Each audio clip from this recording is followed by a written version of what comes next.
Chapter 8, Section 4, this is multiplying special cases. So last section we were multiplying binomials together, and now we're going to be kind of multiplying like special cases, certain circumstances that happen with binomials.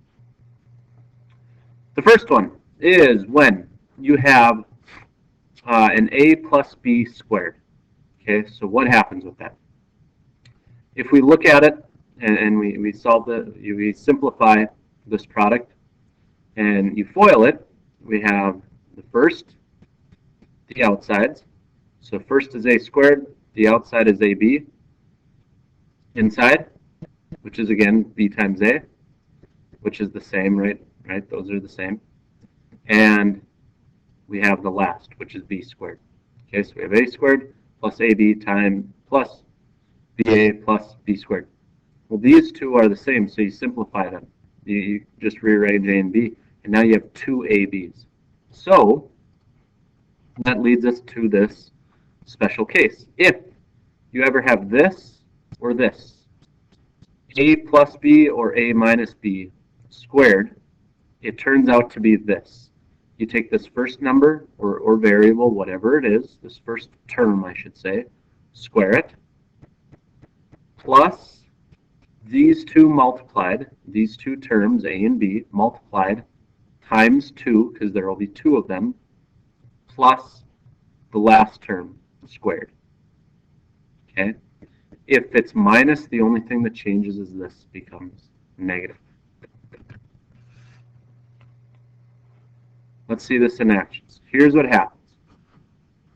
All we have to do now, don't ever think that you can't write them out. You can't do this. You could take these two, like for instance this one, and write it as x plus 4 times x plus 4.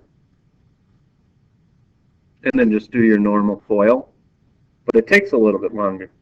So if you know this little trick, we just know that we have to take this first thing, x, and square it. We have to take the next thing, which is x and 8, and multiply them. But we have to take that times 2 plus this last thing, which is 8 squared. And if we simplify that, that's 8 squared plus 16x plus 64. Okay? Here it is again, but with subtraction. So what we do is we take this first thing, which is 2m, and we square it. We take the next thing, the next term is going to be the a part and the b part, the a and the b terms, and we go 2m times 3, we multiply them, and then we take the last term, which is 3, and we square it. So again, this is a squared minus 2 times ab plus b squared. And this becomes 4m squared minus 2m times 3 is 6m times 2 is 12m, and 3 squared is 9. Okay, so they're little shortcuts. The other special case is if you have the same terms in two different polynomials, but a different sign for each. If that happens, we look at this, and we were to go first, we get a squared. Outside, we get minus ab. Inside, we get positive ba or ab. And last, we get a negative b squared. These, negative ab plus ab,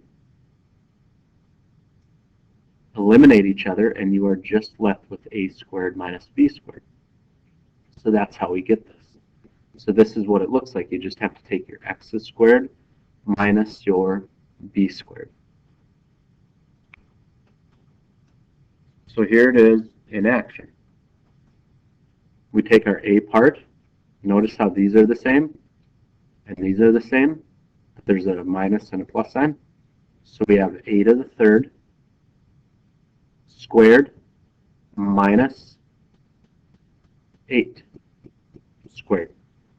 Okay. Now remember this. You're not taking the negative 2 squared, right? You got to make sure this isn't negative 8 squared. This is minus 8 squared. So the 8 squared is on its own. It's not negative 8. What do we do with exponents? When we have an exponent raised to a power, we multiply them. So that's 8 to the 6th. Minus 8 squared is 64.